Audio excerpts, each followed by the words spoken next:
निकालिए कॉपी निकालिए। देखिए सुनिए बात नहीं, आप लोग को सबको लास्ट क्लास में देखिए, पीछे बात नहीं, सुनिए आप लोग को लास्ट क्लास में हम पढ़ाए थे बहुत सारा चीज़ के बारे में, ठीक है। जैसे सबसे पहले बताए थे लाइट के बारे में। लाइट क्या होता है? एनर्जी का एक रूप होता है जो हम लोग को किसी भी चीज़ को देखने के लिए हेल्प करता है। और लाइट का स्पीड सबसे अधिक कौन सा मीडियम में होगा? एयर मीडियम में या फिर वैक्यूम में, बताए थे ना। और कितना होता है? 3 × 10⁸ मीटर पर सेकंड, ठीक। उसके बाद आप लोग को पढ़ाए थे हम रिफ्लेक्शन ऑफ लाइट के बारे में, कि अगर मान लीजिए ये कोई आपका हाईली पॉलिश्ड सरफेस है, जैसे कि प्लेन मिरर है, इसमें अगर कोई ये इंसिडेंट रे आएगा और टकराने के बाद जिस मीडियम से आया उसी मीडियम में लौट के चला जाएगा, तब ये पूरा प्रोसेस क्या कहलाएगा? Reflection of light. क्या कहलाएगा? Reflection of light. उसमें ये आने वाला रे को क्या बोलेंगे? इंसिडेंट रे, और जाने वाला रे को क्या बोलेंगे? Reflected ray. क्या बोलेंगे? रिफ्लेक्टेड रे, याद रहेगा। और हम क्या पढ़ाए थे? आप लोग को 2 लॉ ऑफ रिफ्लेक्शन के बारे में बताए थे। उसमें बताए थे कि मान लीजिए ये आपका कोई प्लेन मिरर है, इसमें इंसिडेंट रे या रिफ्लेक्टेड रे, इस पॉइंट को क्या बोलते हैं जी? Point of incidence. This is called point of incidence. और इसके ऊपर अगर एक परपेंडिकुलर डालेंगे, इसको क्या बोलेंगे? नॉर्मल। क्या बोलेंगे? नॉर्मल। ये आपका इंसिडेंट रे है, ये आपका नॉर्मल है, इसके बीच का ये वाला एंगल क्या कहलाएगा? एंगल ऑफ इंसिडेंस आई। ये रिफ्लेक्टेड रे है, ये नॉर्मल है, इसके बीच का ये वाला एंगल क्या कहलाएगा? Angle of reflection r. ये सब सारा लास्ट क्लास में हम पढ़ा चुके हैं, ठीक है। और पहला लॉ ऑफ रिफ्लेक्शन क्या बोलता है? जितना बड़ा एंगल ऑफ इंसिडेंस होगा उतना ही बड़ा क्या होगा? एंगल ऑफ रिफ्लेक्शन भी होगा। सेकंड लॉ कौन बोलेगा? सेकंड लॉ क्या होता है? सेकंड लॉ बोलता है कि इंसिडेंट रे, रिफ्लेक्टेड रे और normal at the point of incidence, तीनों क्या होगा? एक सेम प्लेन सरफेस के ऊपर लाई करेगा, ठीक है। तो सेकंड लॉ क्या बोलता है कि जो आपका इंसिडेंट रे है, जो आपका रिफ्लेक्टेड रे है और जो आपका नॉर्मल है, शॉर्ट में लिख रहे हैं हम, उस दिन पूरा लिखे थे, जो आपका नॉर्मल है, तीनों क्या होगा? आपका सेम प्लेन सरफेस के ऊपर क्या करेगा? लाई करेगा, ठीक। फर्स्ट लॉ क्या है? Angle of incidence is always equal to angle of reflection. Second law क्या है? Incident ray, reflected ray and the normal at the point of incidence all lie in the same plane surface. और तो कुछ नहीं पढ़ाए थे, उसके बाद कुछ न्यूमेरिकल सब सॉल्व कराए थे। आज देखिए आप लोग को जो हम ये प्लेन मिरर पढ़ाए थे, आप लोग प्लेन मिरर देखे घर में? देखिए एक तो प्लेन मिरर हम भी लाए थे आप लोग को दिखाने के लिए, कि जिसको फुर्सत नहीं मिला प्लेन मिरर देखने का, टाइम नहीं मिला, पढ़ाई का बहुत चाप है, बहुत पढ़ना पड़ रहा है, उसके लिए हम लेके आए हैं। ये देखिए यही लगभग आपका प्लेन मिरर है, आईना है जी, आईना जिसको घर में आईना बोलते है ना, ठीक। क्या है? ये प्लेन मिरर है। इसका पीछे में कलरिंग सरफेस है जिसके ऊपर पटा लगाया गया है, और आगे में क्या है? इसका रिफ्लेक्टिंग सरफेस। इससे चेहरा दिखेगा, मेरा भी दिखेगा, आप लोग का भी दिखेगा। देखिए सबको घर में। अब सुनिए, मान लीजिए इस प्लेन मिरर के द्वारा किसी ऑब्जेक्ट का इमेज बन रहा है। जैसे हम ऑब्जेक्ट है, अगर हम अपना इमेज को इसके द्वारा देखेंगे तो इमेज तो कैसा दिखेगा? मिरर के अंदर दिखेगा, सीधा दिखेगा, सेम साइज का दिखेगा। क्या क्या होगा नहीं होगा वो सारा को आपको स्टडी करना पड़ेगा। तो अगला कॉपी में 2 लाइन छोड़ के हेडिंग लिखिएगा कि अगर किसी प्लेन मिरर के द्वारा आपका इमेज बनता है, उस इमेज का क्या क्या कैरेक्टरिस्टिक्स होगा, क्या क्या विशेषता होगा, एग्जाम में पूछता है। Right 4 characteristics of the image formed by plane mirror। तो आप लोग कॉपी में क्या हेडिंग लिखिएगा? कॉपी में हेडिंग लिखिएगा characteristics of the image. Copy में हेडिंग लिखिए कैरेक्टरिस्टिक्स ऑफ द इमेज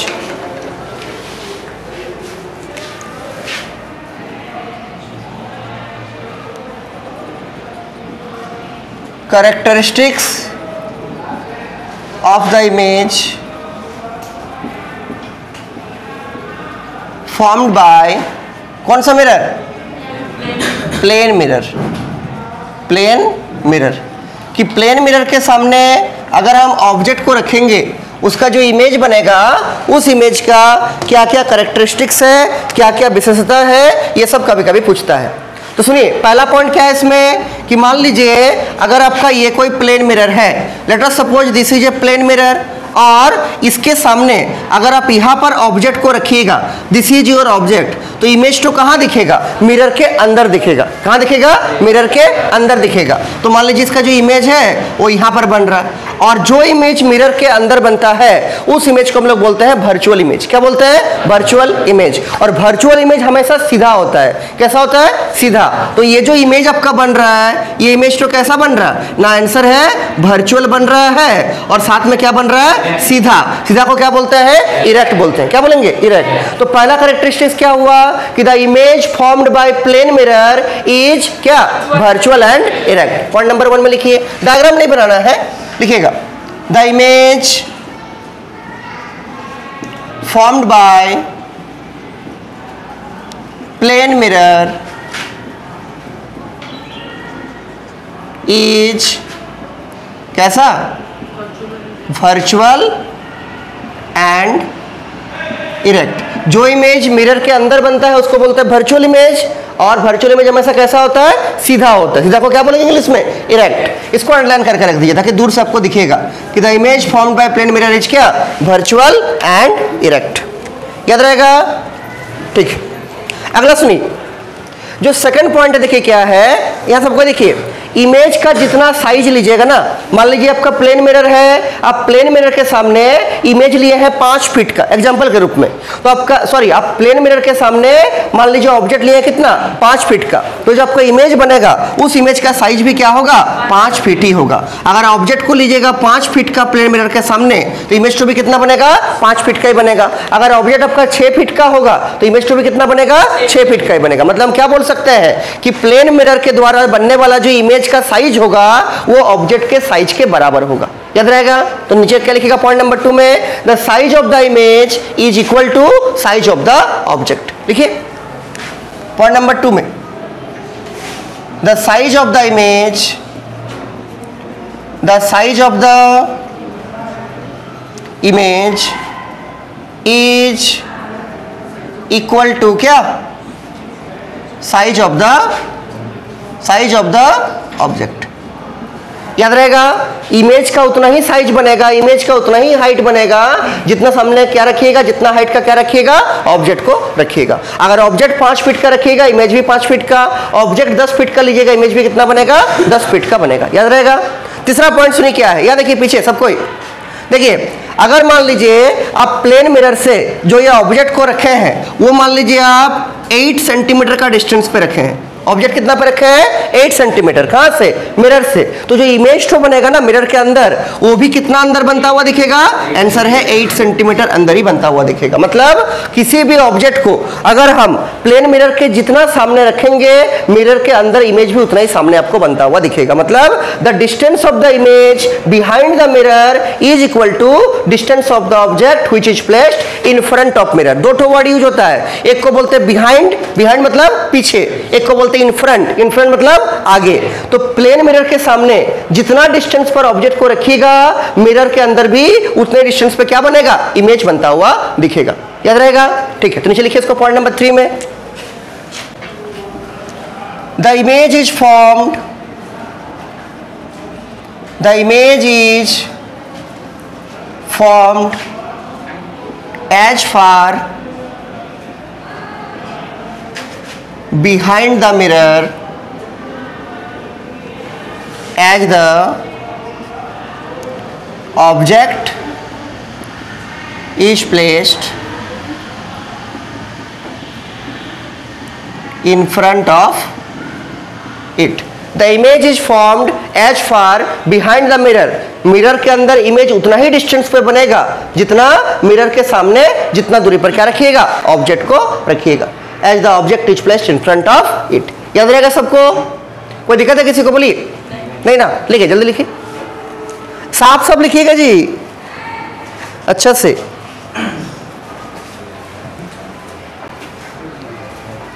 हो रहा ना? ठीक, हो गया सबका लिखना। अगला सुनिए, देखिए चौथा पॉइंट जो है सबसे इंटरेस्टिंग पॉइंट है। देखिए क्या, सुनिए, अगर मान लीजिए ये आपका प्लेन मिरर है, ठीक है, इससे अगर हम अपना इमेज को देखते हैं ऐसा करके, तो क्या दिखेगा, मेरा जितना भी लेफ्ट वाला चीज सब है सब राइट में दिखेगा। अगर हम मान लीजिए अपना लेफ्ट हैंड में घड़ी पहन के आएंगे और प्लेन मिरर के द्वारा अपना इमेज को दिखेंगे तो इमेज में क्या दिखेगा, राइट में दिखेगा घड़ी। तो किस में दिखेगा, राइट में। मतलब सारा मेरा बाएं वाला चीज दाहिने दिखेगा और दाहिने वाला चीज बाएं दिखेगा। उसको बोलते हैं लेटरली इन्वर्टेड। क्या बोलते हैं, लेटरली इन्वर्टेड। मतलब प्लेन मिरर के द्वारा बनने वाला जो इमेज होगा वो इमेज तो कैसा होगा, लेटरली इन्वर्टेड होगा। मतलब बाएं वाला दाहिने दिखेगा और दाहिने वाला बाएं दिखेगा। क्या माथा तो पैर की जगह दिखेगा, आंसर है नहीं। दिखता है कभी, कोई देखे नहीं, कभी नहीं दिखता है। तो क्या लिखेगा, the image found by plane mirror. लिखिए चौथा number point,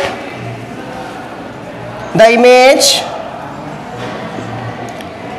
formed by plane mirror is laterally inverted। इसको डबल कोड में रख दीजिए ताकि दूर से आपको दिखेगा और अंडरलाइन भी कर दीजिए। लेटरली इन्वर्टेड मतलब बाएं वाला चीज दाहिने दिखेगा और दाहिने वाला चीज सब क्या दिखेगा, बाएं दिखेगा। कोई दिक्कत है किसी को? तो ये 4 पॉइंट आपका एनसीईआरटी बुक में दिया हुआ है, इसको ध्यान से आप याद रखिएगा। पहला क्या बोले, जो इमेज प्लेन मिरर के द्वारा बनेगा उसका नेचर कैसा होगा, वर्चुअल और इरेक्ट, सीधा बनेगा। दूसरा क्या बोले, साइज ऑफ द इमेज जो होगा वो किसके बराबर होगा, साइज ऑफ द ऑब्जेक्ट का। पॉइंट नंबर 3 क्या बोले कि इमेज उतना ही अंदर बनता हुआ दिखेगा मिरर का जितना सामने ऑब्जेक्ट को रखिएगा। याद रहेगा, मतलब image distance is equal to क्या होगा, ऑब्जेक्ट डिस्टेंस। कोई दिक्कत नहीं है। और चौथा क्या बोले कि जो इमेज प्लेन मिरर के द्वारा बनेगा वो इमेज कैसा होगा, लेटरली इन्वर्टेड, बाएं वाला दाहिने में, दाहिने वाला बाएं में। अगर आपको एग्जाम में लिखने देगा कि राइट द 3 और 4 characteristics of the image formed by plane mirror, तो आपको यही चारों लिख के आना है एग्जाम में, याद रहेगा। हालांकि इसके अलावा भी और कैरेक्टरिस्टिक्स होता है जो आप अगर मन है आपको आप जान सकते हैं। इसे हम आपको बता रहे हैं, सुनिए। 5 नंबर कैरेक्टरिस्टिक्स क्या है, 5 नंबर कैरेक्टरिस्टिक्स है कि इसको हम डायग्रामेटिकली दिखा दे रहे हैं। आपके एनसीईआरटी बुक में नहीं दिया हुआ है लेकिन इसी टॉपिक का पार्ट है, ठीक है। सुनिए, मान लीजिए ये कोई आपका प्लेन मिरर है, ऐसा करके ये क्या है, प्लेन मिरर।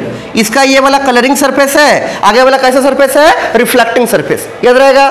मान लीजिए कोई यहाँ पर ऑब्जेक्ट है, ये ऑब्जेक्ट आपका v वेलोसिटी से मिरर की ओर अप्रोच कर रहा है, तो उसका जो इमेज होगा ना वो इमेज क्या दिखेगा आपको, 2v वेलोसिटी से मिरर की ओर अप्रोच करता हुआ दिखेगा। एग्जांपल के रूप में अगर मान लीजिए ये कोई ऑब्जेक्ट आपका 5 मीटर पर सेकंड का स्पीड से या वेलोसिटी से मिरर की ओर आ रहा है, एक्चुअली में उसका इमेज तो क्या दिखेगा, इसका डबल, मतलब 10 मीटर पर सेकंड का स्पीड से उसका इमेज क्या होगा, आता हुआ दिखेगा। याद रहेगा, डबल हो जाएगा।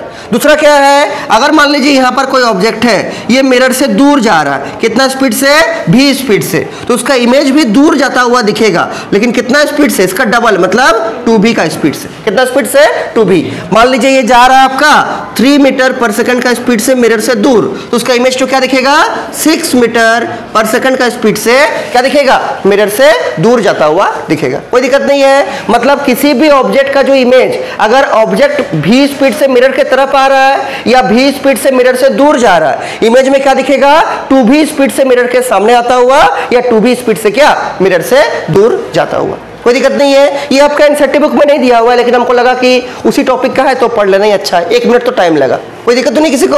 अगला सुनिए, लास्ट पॉइंट है, क्या है, पॉइंट नंबर 6। नीचे सबको देख रहे हैं ना जी, क्लियर, कोई दिक्कत नहीं किसी को।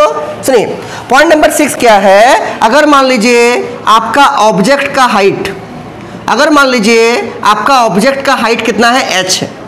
ऑब्जेक्ट का हाइट कितना है, h है। मान लीजिए एग्जांपल के रूप में आपका जो है ऑब्जेक्ट है, आपका जो ऑब्जेक्ट का हाइट है, एग्जांपल के रूप में अगर मान लीजिए हम ऑब्जेक्ट को लिए हैं 6 फीट का, कितना लिए हैं, 6 फीट का, तो कम से कम कितना बड़ा आपको मिरर चाहिए, कम से कम बोल रहे हैं। अगर आप 6 फीट बराबर 6 फीट का ये लीजिएगा, मिरर लीजिएगा, तब तो आपका पूरा इमेज बनेगा।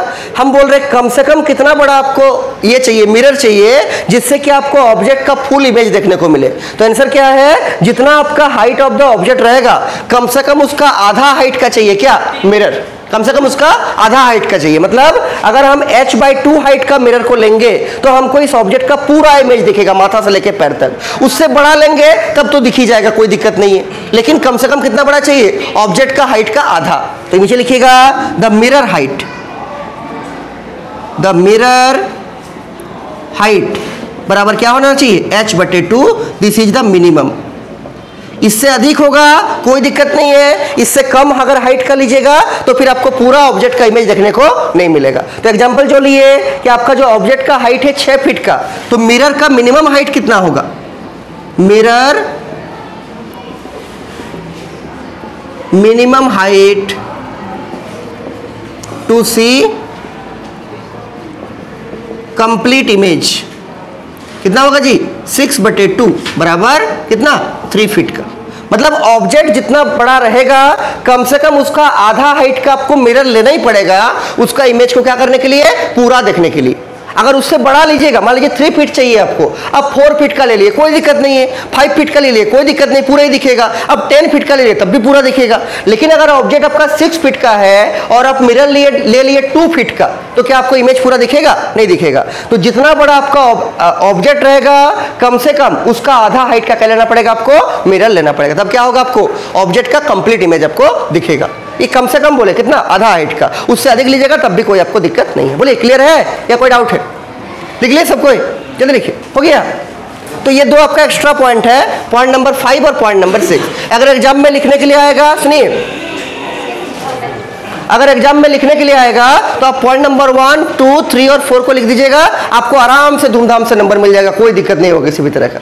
ठीक है? और अगर बहुत मन कर रहा है इसको भी लिख लीजिएगा लैंग्वेज में बना के या डायग्राम में दिखा के, एक्स्ट्रा पार्ट। लेकिन इसको जरूर लिखना है, ऊपर का जो 4 पॉइंट है। कोई दिक्कत है किसी को?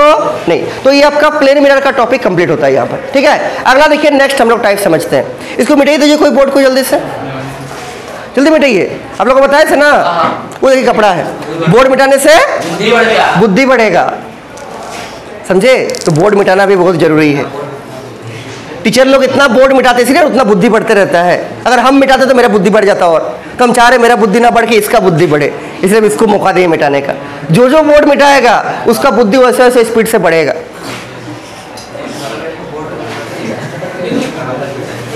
मिटा लिए इसको, अच्छे से मिटाइए।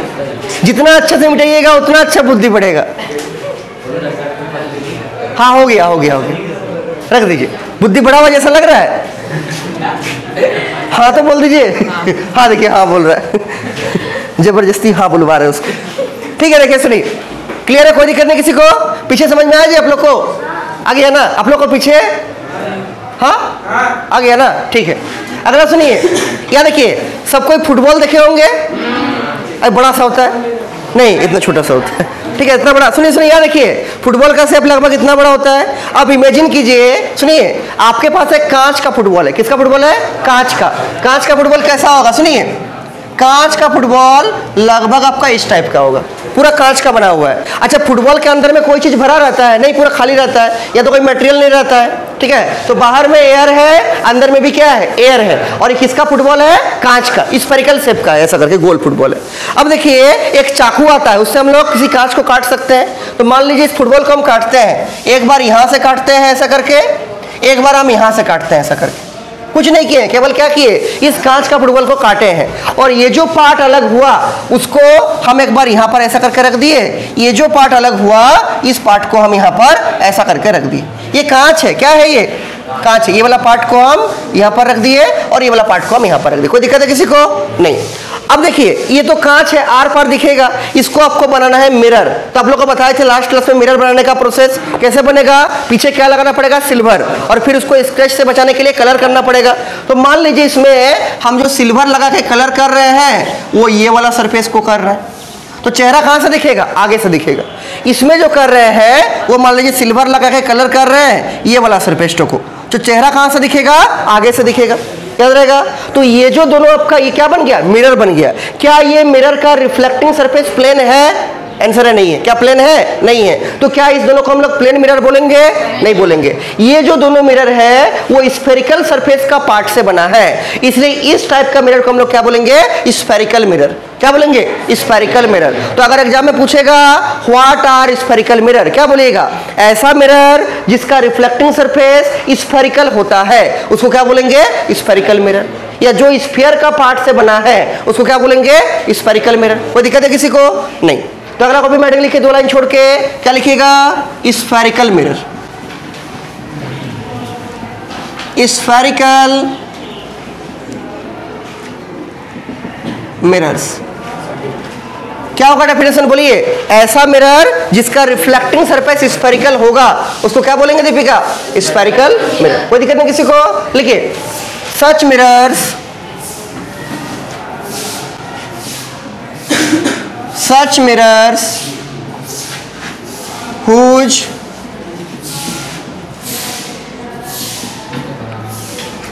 reflecting surface is spherical are called क्या? are called spherical mirrors. Underline कर दीजिए इसको, स्फेरिकल मिरर को। ऐसा मिरर जिसका रिफ्लेक्टिंग सरफेस स्फेरिकल होगा उसको क्या बोलेंगे जी? Spherical mirror. कोई दिक्कत है किसी को? नहीं। जल्दी से लिखिए। और आप लोग जब भी फिजिक्स का कॉपी लाइएगा ना, साथ में एक तो स्केल, एक तो कांटा, एक तो रबर, एक तो पेंसिल, एक तो कटर सब लेके रखिएगा, क्योंकि इसमें बहुत सारा डायग्राम बनेगा इस चैप्टर में। ठीक है, उसे समझ में आएगा आपको ठीक से। आज लाए हैं स्केल वगैरह? ठीक है, आज अगर नहीं भी लाए हैं अगले क्लास में जरूर से लाइएगा। इतना क्लियर है? अब देखिए, सुनिए सबको, यहाँ पीछे इधर देखिए, ये जो स्फेरिकल मिरर है एक ऐसा बन गया और एक ऐसा बन गया। आप लोग गुफा देखें, गुफा जिसमें बाघ रहता है, शेर रहता है जंगल में, गुफा कैसा दिखता है? तो गुफा, सुनिए सुनिए, ऐसा दिखता है, इस टाइप से ऐसा दिखेगा। इसके अंदर आराम से आपका कोई बाघ या कोई शेर है या कोई टाइगर वगैरह रह सकता है। तो ये जो मिरर है ये गुफा जैसा लग रहा है, और गुफा को इंग्लिश में क्या बोलते हैं? केव। तो इस टाइप का मिरर को क्या बोलेंगे? Concave mirror. कौन सा मिरर? कनकेव। कॉनकेव मिरर नहीं है, कनकेव मिरर है। कौन मिरर है? कनकेव। तो ऐसा मिरर जिसका रिफ्लेक्टिंग सरफेस देखिए अंदर की ओर है उसको क्या बोलेंगे? कनकेव। और अगर ये कनकेव मिरर होगा तो इसका देखिए रिफ्लेक्टिंग सरफेस क्या अंदर की तरफ है? नहीं है, ये बाहर की ओर है। इसको क्या बोलेंगे? Convex mirror. क्या बोलेंगे? कन्वेक्स। ये कॉन्वेक्स और कॉनकेव नहीं है, क्या है? कनकेव और कन्वेक्स है। ठीक से बोलना है, याद रहेगा? ठीक है, तो डायग्राम जो बनाए थे आप लोग उसके नीचे लिख दीजिए, this is your concave mirror and this is your कौन सा मिरर? Convex mirror. तो अगर आपको कोई पूछेगा कि स्फेरिकल मिरर कितना टाइप का होता है, क्या बोलिएगा? दो टाइप का। एक हो गया कनकेव कि कॉनकेव? कनकेव। और एक हो गया कन्वेक्स। तो नीचे दो लाइन छोड़ के क्या हेडिंग लिखिएगा? टाइप्स ऑफ कौन mirror? Spherical mirror. Types of spherical mirror. Number 1 में लिखिएगा कनकेव मिरर। कौन सा मिरर? Concave mirror. और नंबर 2 में लिखिएगा कन्वेक्स मिरर। अब नीचे दो लाइन छोड़ के हेडिंग लिखिएगा कन्वेक्स मिरर। पहले लिखिए कनकेव मिरर को, लिखिएगा कनकेव मिरर। ये तो दो टाइप दिखा दिए, अब एक एक करके दोनों मिरर को डिटेल में समझते हैं हम लोग कि आखिरकार कनकेव मिरर कौन चीज है, कन्वेक्स मिरर कौन चीज है, नहीं है, कैसा बनता है, नहीं बनता है, अच्छा से आप देखेंगे। इतना तक सब कोई पहुंच गए? जल्दी लिख पा रहे हैं ना जी? बोलिए आगे, लिख पा रहे हैं ना? आप लोग का हो गया पीछे? ठीक। देखिए कनकेव मिरर को बनाते हैं, सुनिए, जब कांटा से बनाइएगा ना तो कांटा को मान लीजिए यहाँ पर रखे और ऐसे इसका चाप ठो बनाए, ठीक? तो कांटा को यहाँ पर रख के ऐसे मान लीजिए मिरर ठो को बनाए, कुछ ऐसा दिखेगा इस टाइप से। इसका कलरिंग सरफेस ऐसे बाहर हो गया, रिफ्लेक्टिंग सरफेस क्या हो गया? अंदर साइड हो गया। ये जो मिरर है वो मिरर इस स्फीयर सरफेस का पार्ट से बना है। ये जो स्फेरिकल पार्ट था उसको काट के इस मिरर को बनाया है, ठीक? इसलिए इस मिरर को हम लोग क्या बोलेंगे? Spherical mirror. कौन सा spherical mirror? Concave spherical mirror. याद रहेगा? अब सुनिए, ये जो कनकेव मिरर है वो जिस स्फीयर का पार्ट से बना हुआ है उस स्फीयर का एक सेंटर भी है। क्या है? सेंटर भी है। जहां पर कांटा को रख के घुमा कर मिरर बनाए थे, इस सेंटर पॉइंट को बोलते हैं सेंटर ऑफ कर्वेचर। क्या बोलेंगे? Centre of curvature. और ये जो सेंटर ऑफ कर्वेचर है ये कहां पर होगा? एकदम इस स्फीयर सरफेस का कहां पर होगा? मिडिल पॉइंट में होगा। कहां पर होगा? मिडिल पॉइंट में होगा। अच्छा, ये जो कनकेव मिरर है ये कन्वेक्स मिरर है, इसको हम लाए भी हैं। देखिए, अगर एक्चुअल में इसको देखना चाहिएगा तो एक्चुअल में ये कुछ ऐसा दिखेगा।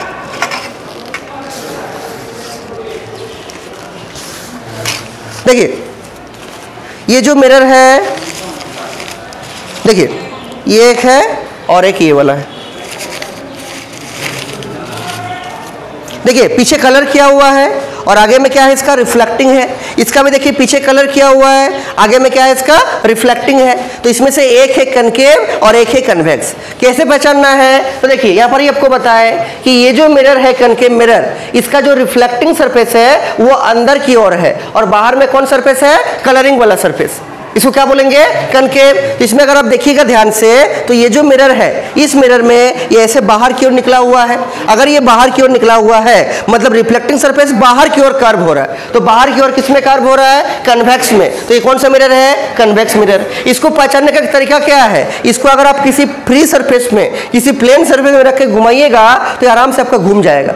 इसका मतलब क्या है? इधर से घूम रहा है, मतलब क्या है कि इसका जो रिफ्लेक्टिंग सरफेस है वो बाहर निकला हुआ है। तो जिसका रिफ्लेक्टिंग सरफेस बाहर की ओर निकला होगा उसको कौन मिरर बोलेंगे? Convex mirror. और अगर आप इस मिरर को देखिएगा, ये वाला मिरर, इसका ये रिफ्लेक्टिंग सरफेस है, इसको अगर हम रिफ्लेक्टिंग सरफेस से रख के घुमाएंगे, क्या घूमेगा? नहीं घूमेगा। क्यों नहीं घूमेगा? क्योंकि इसका जो रिफ्लेक्टिंग सरफेस है वो बाहर निकला हुआ नहीं है, अंदर धंसा हुआ है। तो जिस मिरर का रिफ्लेक्टिंग सरफेस अंदर की ओर होगा उसको कौन सा मिरर बोलेंगे? Concave mirror. और जिस मिरर का रिफ्लेक्टिंग सरफेस बाहर की ओर होगा उसको कौन सा मिरर बोलेंगे? Convex mirror. याद रहेगा? ठीक है, तो इसको दिखा दिए, ये क्या हो गया? Centre of curvature. पहले इसको डिफाइन कर लीजिए इस मिरर को और फिर इसका हम लोग और भी ज्योमेट्री समझेंगे। लिखिए, क्या लिखिएगा? ऐसा स्फेरिकल मिरर जिसका रिफ्लेक्टिंग सरफेस अंदर की ओर होगा। अंदर की ओर मतलब किधर? सेंटर की तरफ। उसको क्या बोलेंगे? Concave mirror. क्या बोलेंगे? Concave mirror. लिखिए, द स्फेरिकल मिरर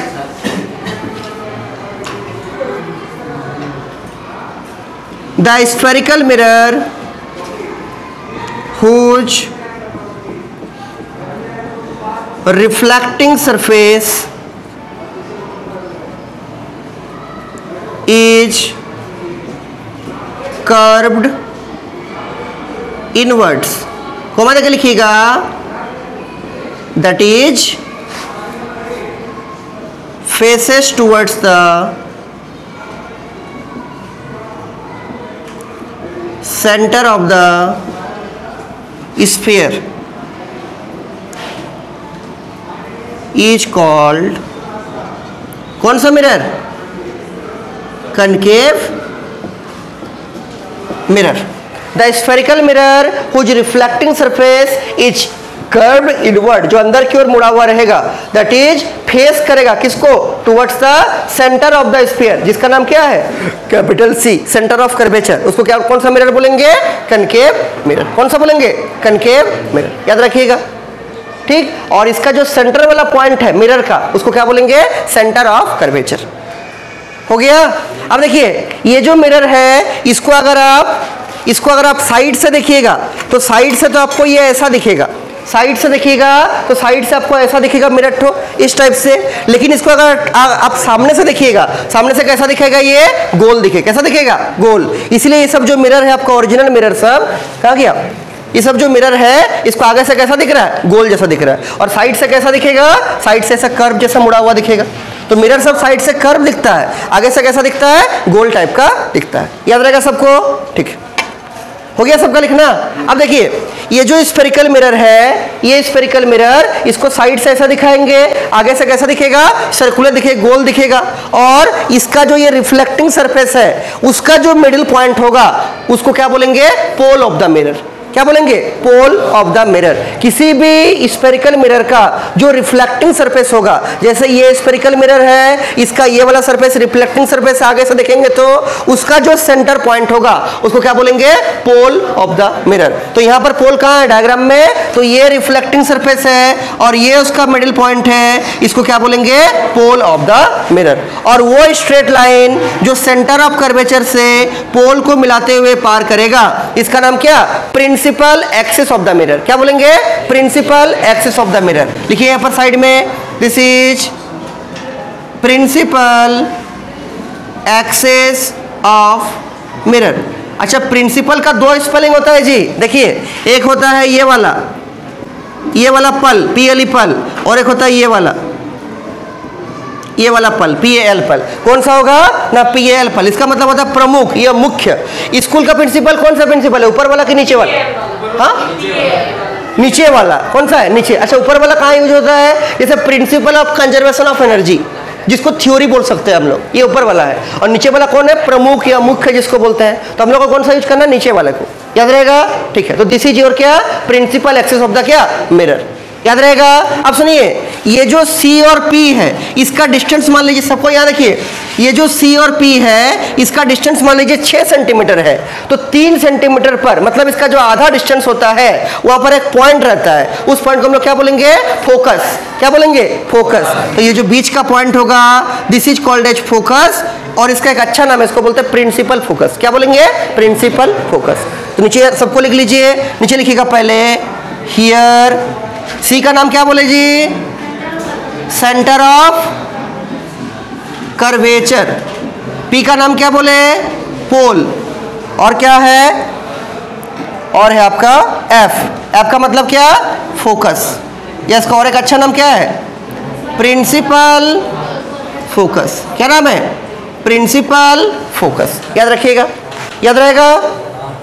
अब सुनिए, अगर आप इस स्फेरिकल मिरर को देखिएगा, इसका स्फीयर का पार्ट को देखिएगा, तो इसका ये सेंटर से लेके सरफेस तक का डिस्टेंस को क्या बोलते हैं? रेडियस बोलते हैं। क्या बोलते हैं? रेडियस। इसीलिए C से लेके P का जो डिस्टेंस होता है या P से लेके C का जो डिस्टेंस होता है इसको हम लोग क्या बोलते हैं? रेडियस। कौन रेडियस? ना, रेडियस ऑफ कर्वेचर। क्या बोलेंगे?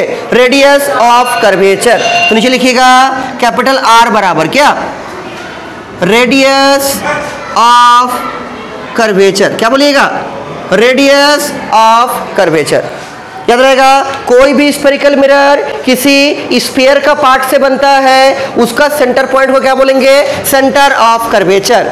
स्फेरिकल मिरर का जो रिफ्लेक्टिंग सरफेस है उसका जो मिड पॉइंट होगा क्या बोलेंगे? Pole of the mirror. और C और P का जो मिडिल पॉइंट उसको क्या बोलेंगे? Principal focus. और C से लेके P का या P से लेके C का बीच का जो डिस्टेंस होता है उसको क्या बोलेंगे? Radius of curvature. ये सबको हम लिखाएंगे अगले क्लास में, ठीक है। अभी एक मिरर हुआ, कौन सा? Concave mirror. कनकेव मिरर अगर कोई पूछेगा क्या बोलेगा? कौन सा मिरर कनकेव होगा? ऐसा मिरर जिसका रिफ्लेक्टिंग सरफेस अंदर की ओर होगा, मतलब वो सेंटर को फेस करेगा, रिफ्लेक्टिंग सरफेस, उस मिरर को क्या बोलेंगे? Concave mirror. याद रहेगा। तो आप लोग आराम से पहचान सकते हैं कनकेव मिरर कौन सा है और कन्वेक्स मिरर कौन सा है। ऐसा नहीं है कि ये जो कनकेव मिरर है और जो कन्वेक्स मिरर है वो सिर्फ आपका यही बुक में ही और बोर्ड में ही होता है पढ़ाई, नहीं, ये हम लोग घर में भी देखते हैं। बोलिए कहाँ देखते हैं concave mirror, convex mirror? Answer है चम्मच में। कहाँ देखते हैं? चम्मच में। चाटू समझते हैं? चाटू, खुसनी, वो सब में भी रहता है। जैसे हम एक तो लाए भी हैं, देखिए हम सब सामान लेके चलते हैं। ये देखिए, लीजिए, दिख रहा है? चाटू भी है। चाटू क्या कीजिएगा? ये लीजिए, अच्छा चम्मच है, नया वाला है, उन लोगों को भी दे दीजिए। लीजिए, खुसनी में नहीं दिखेगा जी, वो तो प्लेन मिरर जैसा काम करेगा। तो हम किससे दिखाएंगे? उससे देख लीजिए। देखिए, ये सुनिए, यहाँ देखिए, ये जो चम्मच, नया वाला चम्मच है, ये यूज वाला चम्मच नहीं है। देखिए, ये जो चम्मच है, सुनिए, यहाँ देखिए, इसका जो आगे वाला सरफेस है, ठीक है, तो ये मिरर जैसा दिख रहा होगा, चेहरा भी आपको दिख रहा होगा। तो इसका जो आगे वाला सरफेस है वो कनकेव मिरर जैसा दिख रहा है कि कन्वेक्स मिरर जैसा? कनकेव। किसका जैसा? कनकेव। केव मतलब गुफा, याद रखिए। देखिए, गुफा जैसा लग रहा है, तो कौन सा मिरर होगा? कनकेव। अगर पीछे से इसको देखिएगा ऐसा करके, पीछे से अगर देखिएगा तो ऐसा निकला हुआ जैसा दिख रहा है, ये कौन सा मिरर जैसा बुझा रहा है? कन्वेक्स। तो ये वाला कन्वेक्स, ये वाला क्या? कनकेव। याद रहेगा। और देखिए, और एक सामान हम लाए थे, बड़ा मुश्किल से लाते हैं जी, ये सब मेरा नहीं है, मम्मी का संपत्ति है। देखिए, ये भी नया वाला है, मतलब यूज वाला नहीं है, क्योंकि यूज वाला में चेहरा नहीं दिखेगा। देखिए, इसका अगर पीछे से देखिएगा इधर से, तो कौन सा मिरर जैसा बुझा रहा है? कन्वेक्स मिरर कि कॉन्वेक्स मिरर? Convex mirror. और आगे वाला कौन सा मिरर जैसा बुझा रहा है? Concave mirror. तो जिस मिरर का रिफ्लेक्टिंग सरफेस अंदर की ओर होगा क्या बोलेंगे? कनकेव। और बाहर की होगा तो क्या बोलेंगे? कन्वेक्स। याद रहेगा। तो ये सिर्फ क्या बुक में ही रहता है? नहीं, हम लोग का लाइफ में भी दिखता है। याद रहेगा, ठीक है। इसको लिख लिया आप लोग पूरा? अच्छा, और एक डेफिनेशन लिख लीजिए, फिर छोड़ दे रहे। लिखिए, अगला लिखिएगा 2 लाइन छोड़ के, कन्वेक्स मिरर। अच्छा, 5 मिनट पढ़ा देंगे तो कोई दिक्कत नहीं है ना? हाँ, लिखिए। समझ में आ रहा है जी? कि लग रहा है क्या क्या सब आ गया। 9 में तो कितना अच्छा अच्छा लग रहा था। अच्छा लग रहा है? हाँ, बहुत इंटरेस्टिंग टॉपिक है। लिखिए,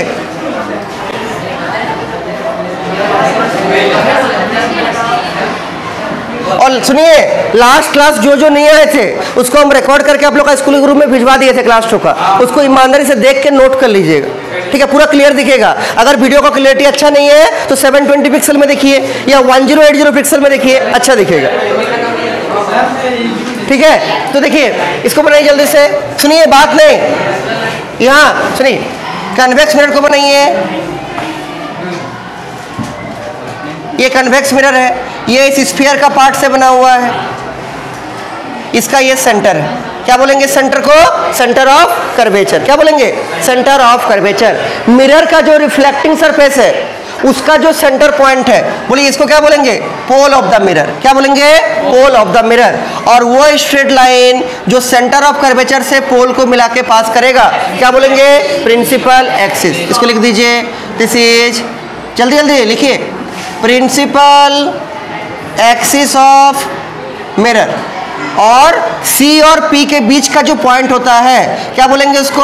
फोकस, या इसका एक अच्छा नाम क्या है? प्रिंसिपल फोकस, ठीक? और P और C के बीच का जो डिस्टेंस होगा इसको क्या बोलेंगे? रेडियस। कौन रेडियस? Radius of curvature. तो पहले तो डिफाइन कीजिए कन्वेक्स को। बोलिए कन्वेक्स मिरर क्या होगा? ऐसा स्फेरिकल मिरर जिसका रिफ्लेक्टिंग सरफेस बाहर की ओर होगा, उसको क्या बोलेंगे? Convex mirror. क्या बोलेंगे? लिखिए, the spherical mirror, the spherical mirror whose reflecting surface is curved outwards is called, कौन सा मिरर? कौन सा जी? convex mirror. The spherical mirror whose reflecting surface is curved outward, बाहर की ओर निकला होगा, उसको क्या बोलेंगे? convex spherical mirror। और नीचे लिख दीजिए here, नाम तो वही रहेगा, C का मतलब center of curvature, P का मतलब pole, F का मतलब focus या फिर principal focus, और बोलचाल की भाषा में इसका क्या नाम है? focus। और क्या है? R, R का मतलब रेडियस ऑफ कर्वेचर। और P से लेके C का मिलाने वाला जो लाइन, इसको क्या बोलेंगे? Principal axis of the mirror. कोई दिक्कत है किसी को? जल्दी बनाइए, हो गया? ठीक है, फिर इसको आज यही रखते हैं, ठीक है? मिटा दीजिएगा इसको। कौन मिटाएगा? हाँ, तो उसका बुद्धि बढ़ेगा।